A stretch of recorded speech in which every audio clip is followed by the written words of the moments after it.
teoría, les he dado una tablita, en sí 2 tablitas de los sedes que tenemos que buscar de acuerdo a la patología, ¿verdad? Son varios. Entonces hay situaciones en las que vamos a buscar tal vez, diremos así, unos 20 antígenos, ¿ya? O tal vez más, o tal vez menos, ¿ya? Inclusive muchas veces no se buscan los 20 antígenos en junto, sino que se va fraccionando la muestra y se va procesando por partes, digamos así, ¿ya? Voy a buscar en una primera parte, digamos así, cierta cantidad de antígenos, ¿ya? Y voy a, obviamente, añadir los anticuerpos monoclonales de acuerdo a los antígenos que estoy buscando y voy a hacer una segunda fase, tercera fase, ¿ya? Entonces, obviamente, voy a necesitar mayor cantidad de muestra, ¿ya? Existe, aquí como ven, una fórmula y esta fórmula se aplica principalmente a sangre, ¿ya? Cuando la muestra es sangre periférica. Es decir, cuando vamos a hacer nuestro recuento celular en sangre periférica. Cuando ya hablamos de otro tipo de muestras, tejidos, etc., es diferente. Ya, sin embargo, cuando usamos sangre como muestra, podemos aplicar esta tablita. Y para aplicar esta tablita necesitamos saber el recuento total de leucocitos del paciente, ¿ya? Y ese dato, ¿de dónde lo vamos a sacar? Del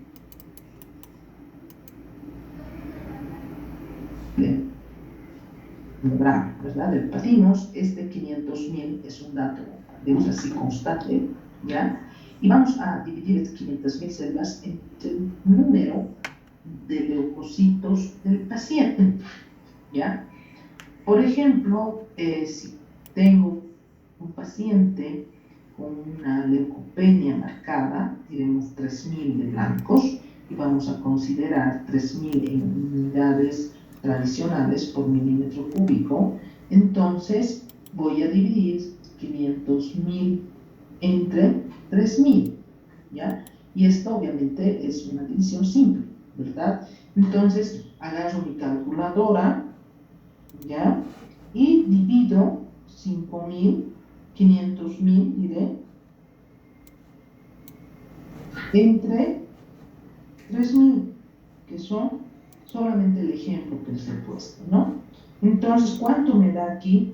166.666, ¿no ven? Entonces lo puedo redondear porque será 167 microlitros. Estamos hablando de microlitros.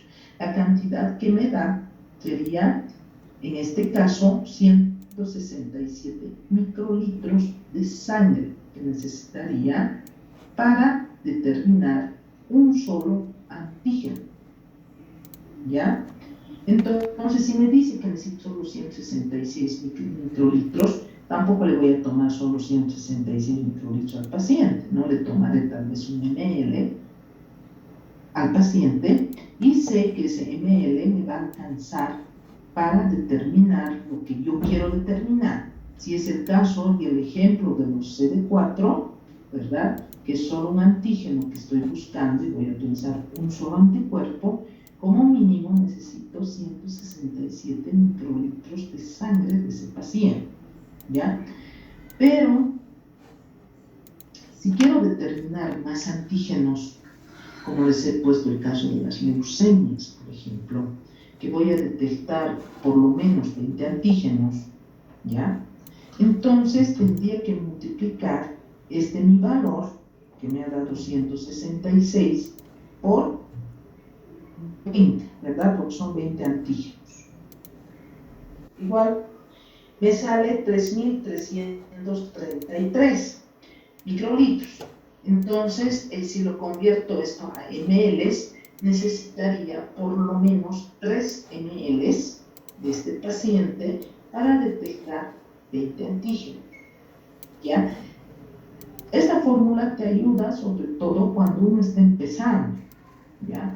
Obviamente, ya con la práctica, uno ya sabe, ¿no? Cuántos para tantos antígenos, uno ya sabe, ya ha hecho tanta práctica, que no vamos a estar calculando cada rato, pero sí cuando uno está iniciando y para no cometer errores, puedo, de acuerdo a esto, ¿ya?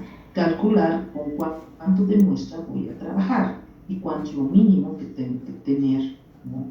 Y obviamente tengo que tener algo más de muestra, diremos así, para en todo caso realizar un estudio por duplicado, en caso de que tenga que repetir, qué sé yo, ¿no? Entonces, de esa manera, esta formulita nos ayuda y de esa manera también se interpreta, ¿ya? Vuelvo a reiterar, esto nos va a servir cuando nuestra muestra sea sangre. Cuando sea tejidos, los tejidos se realiza una suspensión y obviamente no voy a contar leucocitos, porque además los tejidos, si son ganglios, si son hígado u otro tipo de tejidos, de donde voy a sacar los leucocitos, el cálculo se hace de una manera, diremos así, diferente, y existen protocolos que nos van a ayudar a determinar cuánto de muestra voy a necesitar de acuerdo al espécimen o muestra que esté utilizando, ¿ya? Uso del anticoagulante. Fíjense, para estereocitometría de flujo también se necesita EDTA. Es decir, si trabajo con sangre o médula ósea, debo recolectarla con EDTA. Si la muestra, obviamente, por ejemplo, médula ósea, no lo voy a recolectar yo, sino lo va a realizar un médico especialista, hematólogo, etc. Entonces yo le voy a proporcionar los tubos para la recolección con el EDTA en cantidad y concentración igual que la que se utiliza para sangre periférica, ¿ya? En caso de que utilice o mis muestras sean productos como la leucoféresis o plasma o sangre ya de pacientes que han donado, ¿ya? Se utiliza la muestra directamente de la bolsa de sangre que hemos recolectado, no sirve, ¿ya? Fíjense, se recomienda usar ácido citrato dextrosa, que es ACD, que es el que viene, este componente en la bolsa recolectora de sangre, o el CPD, que es fosfato citrato dextrosa. Entonces, estos productos, ¿no?, de un banco de sangre, ya esta sangre y hemoderivados, nos sirve para hacer estos estudios, ¿ya? Por ejemplo, ¿qué es la leucoféresis? ¿No? La leucoféresis es justamente la recolección de leucocitos. La transfusión de leucocitos es muy limitada, ya que los leucocitos pueden causar reacciones de incompatibilidad en el paciente, ¿ya? Porque los leucocitos no solamente presentan los antígenos que presentan los eritrocitos, sino también presentan otro tipo de antígenos, como son los antígenos que forman parte del complejo mayor de histocompatibilidad. Y esta incompatibilidad en cuanto a este tipo de antígenos, que se conoce también como los HLA clase 1 y clase 2, que vamos a hablar en la siguiente clase, pueden causar otro tipo de reacciones, ¿ya? Es por eso que la transfusión de leucocitos está muy limitada. Se puede hacer estudios en estos leucocitos mediante cytometría de flujo, de manera que se puede llegar inclusive a prever algún tipo de reacción en el paciente, ¿ya? O puedo buscar algún tipo de células anormales, por ejemplo. Puedo llegar a hacer el estudio directamente de los leucocitos ya recolectados antes de realizar una transfusión de leucocitos en el paciente, ¿ya? En el caso de trabajar con tejidos sólidos, que pueden ser biopsia de ganglio u otros, es conveniente justamente que estos tejidos vamos a disolverlos, diremos así, en un líquido isotónico estéril, que puede ser una solución salina, ¿no?, una solución fisiológica, o un tapón fosfato, ¿ya?, u otros. Entonces, esto va a permitir, ¿ya?, directamente conservar, obviamente, el tejido, pero además también deben tener el anticoagulante, ¿ya? Es decir, nosotros, si bien no hacemos este tipo de biopsias, aspiraciones de tejido, etc., también al médico que va a recolectar la muestra. Como laboratorio, es nuestra obligación de proporcionar estos tubos, ¿ya? Con el disolvente y el anticoagulante e indicar las condiciones en que se debe recolectar la muestra, ¿ya? Porque al final el estudio nosotros lo vamos a realizar. Si la muestra no es correctamente tomada, obtenida y conservada, obviamente nuestros resultados finales van a ser erróneos, ¿ya? Y eso nos va a traer problemas, ¿ya? Cuando hablamos de conservación y transporte de muestras, ¿ya? Se recomienda siempre el empleo de especímenes frescos y recién obtenidos. Para la citometría de flujo en general, se recomienda tomar la muestra y hacer el estudio, ¿ya? No congelar definitivamente y tampoco conservar días en el refrigerador, ya que se ha visto que puede haber alteraciones en los resultados finales a partir de muestras conservadas. Tampoco se debe utilizar, por ejemplo, formol para la obtención de la muestra, si se trata, por ejemplo, de un tejido, ¿ya? Para hacer los estudios anatopatológicos, ¿ya? Las muestras muchas veces se conservan con formol y eso es permitido. Pero para la citometría de flujo, las muestras deben ser solamente obtenidas con una solución isotónica, como les menciono, y acompañadas de anticoagulantes respectivos. Luego no nos sirve más, ¿ya? O sea, se obtienen y estas muestras deben llegar inmediatamente al laboratorio, ¿ya? Las muestras deben procesarse en las primeras 24 horas, ¿ya? Y cuando hablamos de líquido cefalorraquídeo y de plaquetas, en unas 4 horas, antes de las 4 horas, deben procesarse, ¿ya? Hasta el momento del procesamiento, las muestras deben conservarse a temperatura ambiente, ¿ya? Y las causas de rechazo de estas muestras es la hemólisis, los grumos, presencia de microcoágulos, congelamiento visible, incorrecto llenado del tubo, mal rotulado, etc.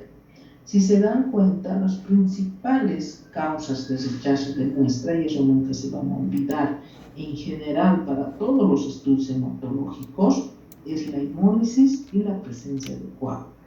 Ya, eso nunca se van a olvidar.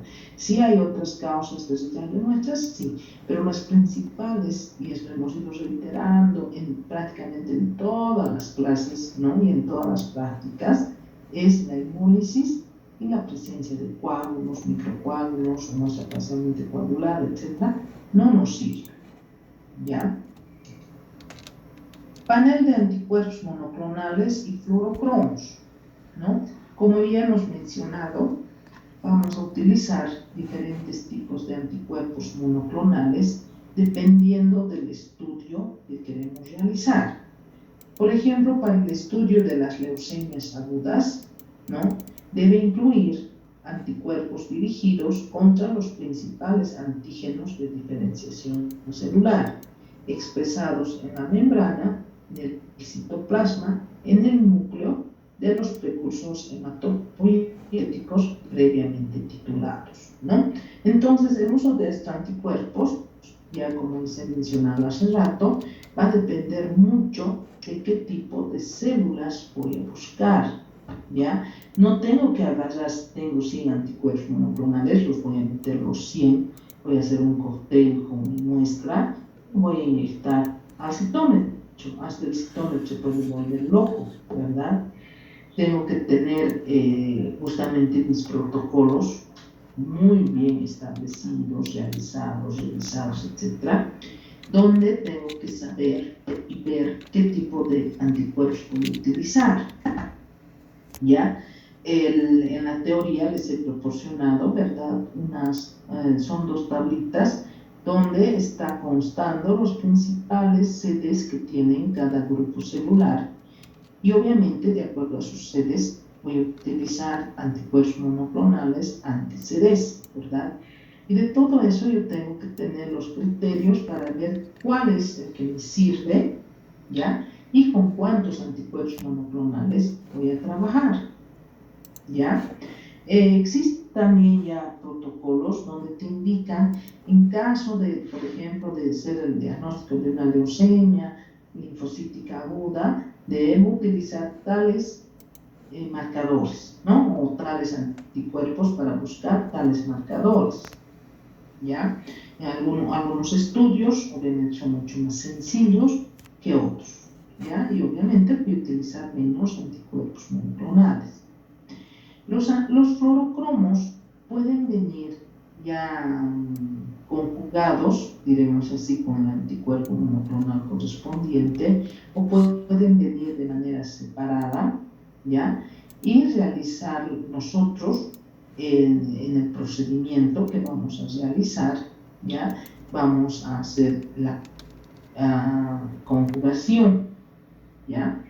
Existen diferentes tipos de fluorocromos, también eso va a depender de lo que estemos realizando, ¿verdad?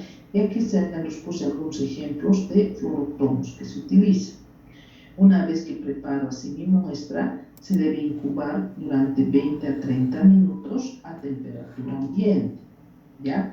Ahora, en caso de que esté utilizando sangre, se deben lisar los eritrocitos, ya sea sangre o médula ósea, se deben usar los hematíes, ya en caso de que no esté haciendo estudio de eritrocitos ni de los eritroblastos, entonces los tengo que eliminar de la muestra utilizando una solución lisante, por ejemplo, cloruro de amonio, ¿ya?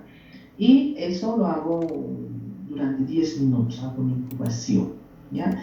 Luego se lavan las células con solución fisiológica, se centrifuga y luego obtengo ya mi muestra, en este caso lista, para meter al citómetro de flujo, ¿ya?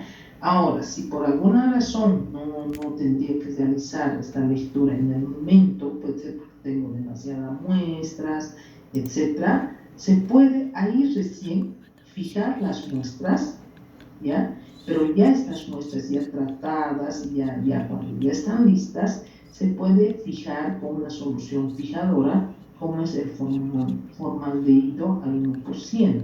No en el momento de obtener la muestra, sino ya después de tratar la muestra, podemos fijar, ¿ya? Y refrigerar a 4 grados hasta el momento de la lectura, ¿ya?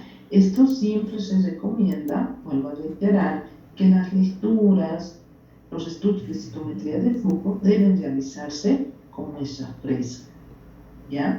Y obviamente lo más antes posible. Las aplicaciones de la citometría de flujo, ya hemos ido mencionando, nos sirve para el diagnóstico de las leucemias, de mielomas, de linfomas, ¿no? También para otro tipo de neoplasias, como son los tumores sólidos en cualquier otro órgano del cuerpo, ¿no? También para hacer la cuantificación de subpoblaciones linfocitarias o buscar células normales, ¿ya? O sea, no solamente es para buscar células anormales, sino para hacer una cuantificación de células normales, por ejemplo, CD4 en pacientes con VIH-Sida. También nos ayuda para el diagnóstico de las llamadas trombocitopatías, ¿ya? Si se recuerdan de las trombocitopatías, ya hemos llevado esto en el capítulo de plaquetas, hemos mencionado algunas alteraciones cualitativas de las plaquetas, como por ejemplo el síndrome de Bernard-Solier, ¿no? La trombastenia de Glassman, ¿no? La enfermedad de pool de almacenamiento, la enfermedad de von Willebrand, entre algunas, ¿ya? Y hemos mencionado que en algunas de estas existe una alteración en cuanto a sus glucoproteínas de membrana, ¿no?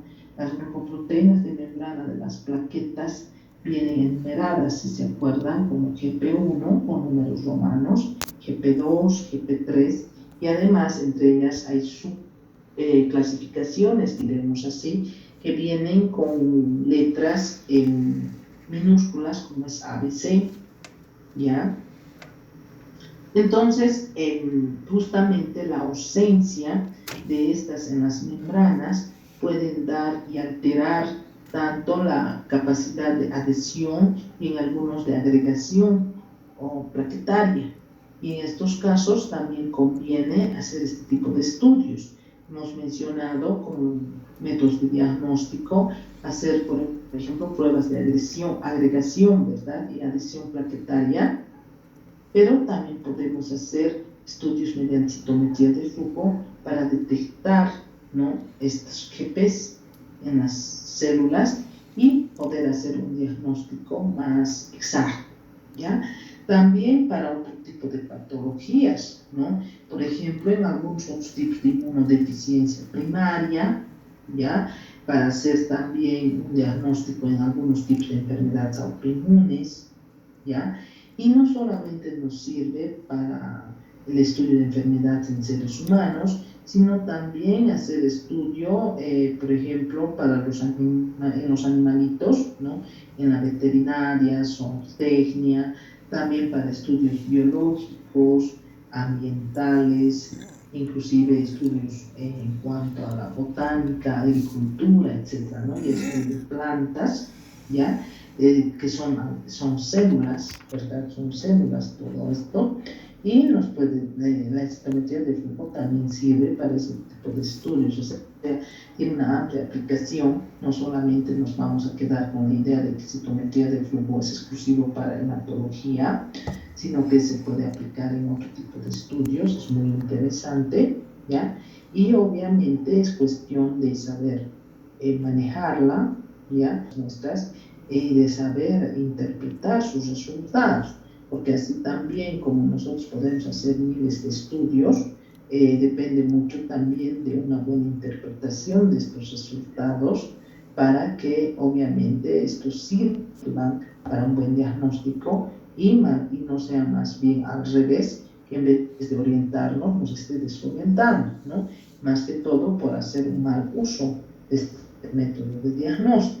O sea, siempre les he mencionado, les he ido repitiendo, que los métodos de diagnóstico ya tenemos una amplia gama, ¿verdad? Porque todo lo que hemos avanzado hasta ahora no es pues todo lo que existe, ¿no? Si tuviéramos más tiempo para estudiar todo esto, podríamos hablar todo un año, toda una vida de hematología, ¿verdad? Porque hay bastante que hablar, solo llevamos en la asignatura lo más básico, pero cada uno de estos métodos tiene pues sus ventajas y sus desventajas, tiene sus limitaciones, ¿no? Y hay que saber hay que utilizar el criterio, ¿no? Hay que aplicar nuestro criterio, ¿ya? Para ver cuál es el que vamos a utilizar de acuerdo a la situación. Si yo quiero abrir un laboratorio clínico,